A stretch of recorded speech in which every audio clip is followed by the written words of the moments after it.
Once upon a time, there was an emperor who loved fine garments. No expense was spared, finding the richest fabrics from all over the planet. No expense was spared in the tailors that took up an entire wing of his palace, creating the most incredible clothing. One day, 2 tailors showed up at the castle, telling of a fabric that was far beyond anyone's wildest imagination. The minute the emperor heard of it, he knew he had to have that fabric. So he hired them on the spot. They said to him, "This fabric is unlike any fabric known in the world. It is only visible to those who are worthy to see it. Those who are not competent in their positions, or who are dull or stupid, cannot see it. Only those who are worthy in the positions that they hold or have great wisdom are able with their eyes to see its sumptuous beauty." The tailors went into a new wing of the castle. Crate after crate was delivered, and for months all people could hear behind the closed doors was the shuttlecock going back and forth and the clacking of the loom as the tailors and weavers created the beautiful fabric. One day they emerged, saying, "Your garments are ready, sire." He could hardly contain his excitement. He told them to bring them right away to his chambers, and when they walked in, holding them in his arms, he gasped, not because he saw something beautiful, but because he saw nothing. And he realized he must not be worthy to be emperor, or he must be stupid. But he could not let anyone in the empire know, so he regrouped quickly and said, "It is the most exquisite garment I have ever seen." They helped him put it on. The courtiers came. They walked into the room, and they also gasped, not because they saw something of sumptuous beauty, but because they too saw nothing. But they did not want the emperor to realize they were either stupid or not worthy to hold the positions to which he had appointed them. So they went on and on about how the fabric laid on his body and the beautiful hymns and the long trail that went behind him. The emperor declared that the next day there would be a parade through the city so that everyone could see and behold this beautiful fabric. And as he walked down the street the next day, accompanied by music and festive garlands and banners, everyone along the parade route also gasped. Not because they saw something splendid shining with the sun reflecting the sun's rays, but because they saw nothing. And they didn't want their friends and neighbors to understand that they too were not worthy of the jobs that they held, or they too were stupid. So they turned to one another and said, "Oh, isn't it spectacular?" Until the emperor passed by a 5-year-old little boy who with a loud voice looked at his mother and father and said, "Why is the emperor walking down the street in his underwear?" And once truth was spoken,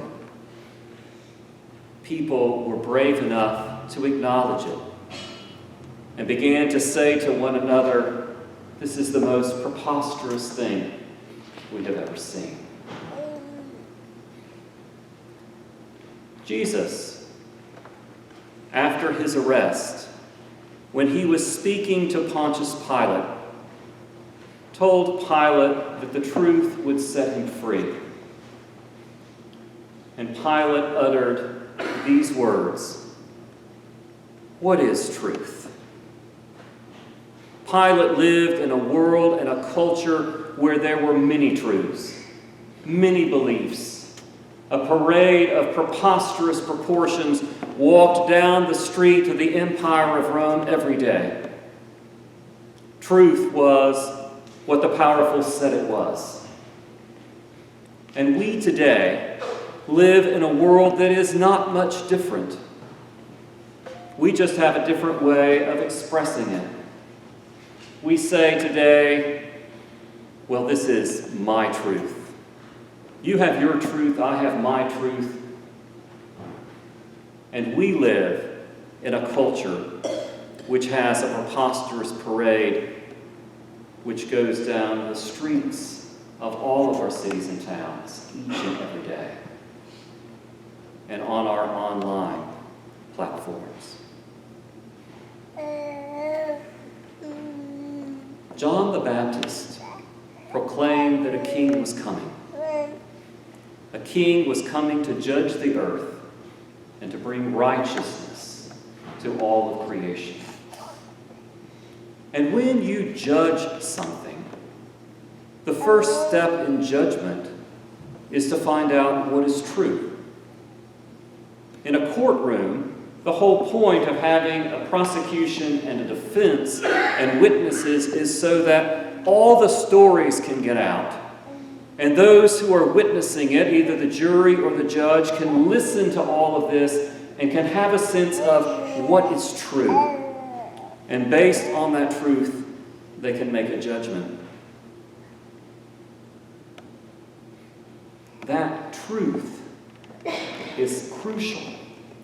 In South Africa, after the end of the horrible decades of apartheid, where black Africans were sequestered in townships and given no citizenship rights, and only white Afrikaners were given the opportunity to have any sort of justice and equality. When all of that system was upturned, Archbishop Desmond Tutu said, the first thing we need to do is to have a truth commission. And the purpose of this commission is not to punish, not to accuse, not to point the finger, but just to allow people's stories to be told, to purge the boil which is festering on our nation, and to let all that poison come out as people tell their stories. For until we know the truth, until we know everything that has happened, there is no way that healing can come to our land. Well, when the King comes, there are two truths that he wants to uncover in our lives.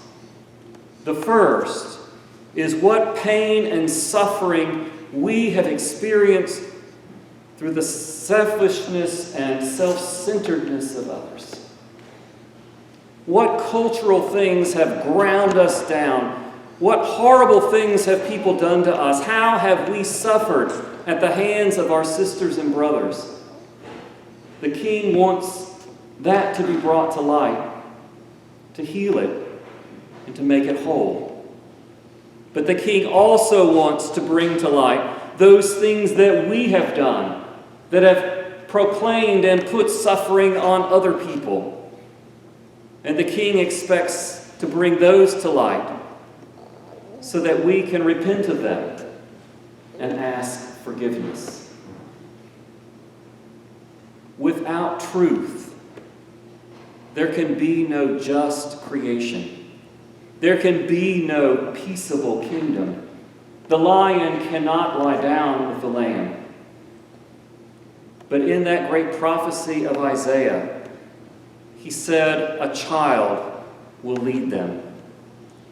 A child who was born in Bethlehem, who grew to adulthood, who stood on the side of the parade route and said, they're wearing their underwear. This is preposterous. This is unjust. This is not true. This is not God's plan. And all of us who die and rise with this Jesus, who say that we are followers of his, who are called to usher in this kingdom, are also called to stand on the side of the parade route in our communities, in our towns, and proclaim justice. To say what is true. and in saying what is true to begin to usher in justice, peace, reconciliation, forgiveness, hope, light where there is darkness, love where there is hate, hope where there is despair. Last week we heard that in the days of Noah, the waters will wash away the powers of darkness. Today we hear about a granary, those who are at work doing this truth-telling, doing this forgiveness, doing this seeking forgiveness, offering this love and hope into God's creation. They will be gathered into the granary. But in God's kingdom, there is no place for my truth, alternate truths, or things which destroy. They will be cast away and burned with unquenchable fire. Jesus said we must enter the kingdom of heaven as a child. Children see clearly. May God give us eyes to see. May God give us eyes to see and mouths to speak.